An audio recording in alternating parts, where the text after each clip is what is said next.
Hello, my name is Dr. Derek Young, and I'm an assistant professor in the Department of Statistics here at the University of Kentucky.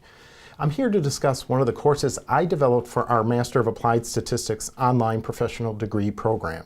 The course is Statistics 649, Design of Experiments. This course focuses on the classical approaches for designing experiments to understand important factors that are hypothesized to explain variability in the response of interest. A course like Statistics 649, as well as other applied statistics courses, are able to be delivered quite naturally in an online environment. I will give a brief overview of the structure of my course, how I utilize technology for its delivery, and how I maintain and encourage engagement with my students. Statistics 649 is delivered entirely through the Canvas learning management system. The homepage for the course lists all of the modules used throughout the semester. The modules are organized according to when they will be delivered, as outlined on the course syllabus. For example, let us take a look at Module 1. When clicking on the arrow to the left of Module 1, the menu expands to show all of the material used in that module. Each module has a similar format that is broken up into 3 primary sections. The first section always has 3 files. First, there is a link to a short 1 to 2 minute video which gives an introductory overview of the material in that module. Then there is a link to the PDF file of the homework.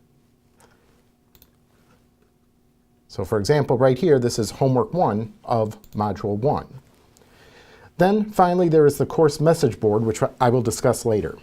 In this section, I also occasionally post additional supplemental readings for that module. The second section consists of the lectures. Each module has 2 to 3 recorded lectures that are about 1 hour in length. For this particular module, I have 2 recorded lectures. These lectures are recorded using the Lightboard so that I can demonstrate some important concepts in a manner similar to how I would deliver the concepts in a live classroom setting. So for example, this is Lecture 1 of Module 1, and that is recorded in the same studio that I am presently in. I also have a PDF version of the slides used in the lecture so that the students can follow along with the recording.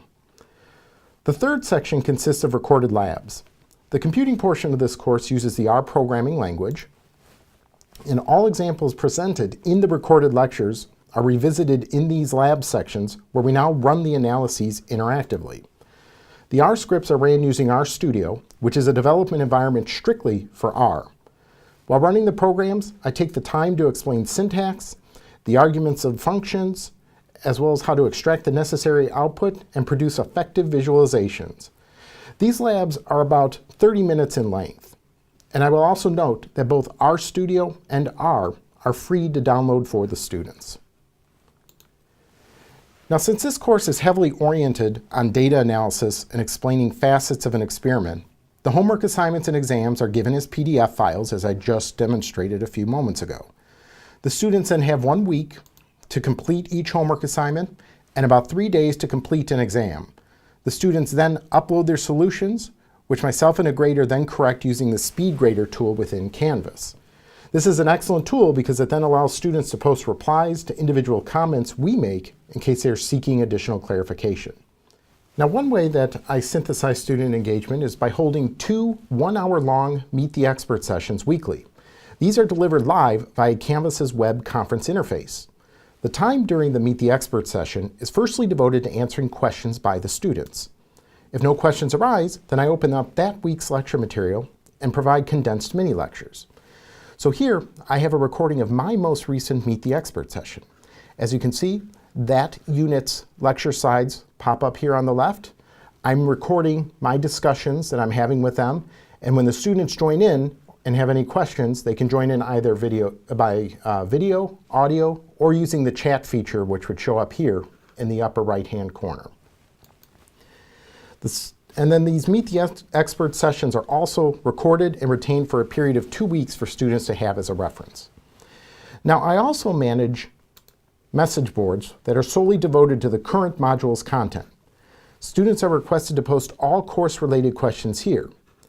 By posting their questions and comments, it gives other students the opportunity to participate in the discussion. So here, this is the Module 1 discussion, and as we can see, a student had asked a question and then I responded accordingly, and they subsequently asked another question, of which I again provided another response. And this is intended to serve as an online equivalent to in-class participation. So I view this as a valuable tool for the students, and I always make it a point to respond well within 24 hours.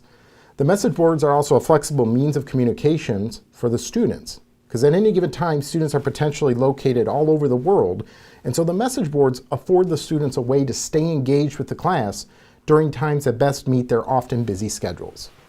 And then finally, of course, emailing is also an option as a way to communicate with me. So overall, Statistics 649, as well as the other courses that have been developed for our online MAS program, have been designed to reflect best practices for online courses. We have strived to deliver easily navigable courses that are rich with content relevant for our target population.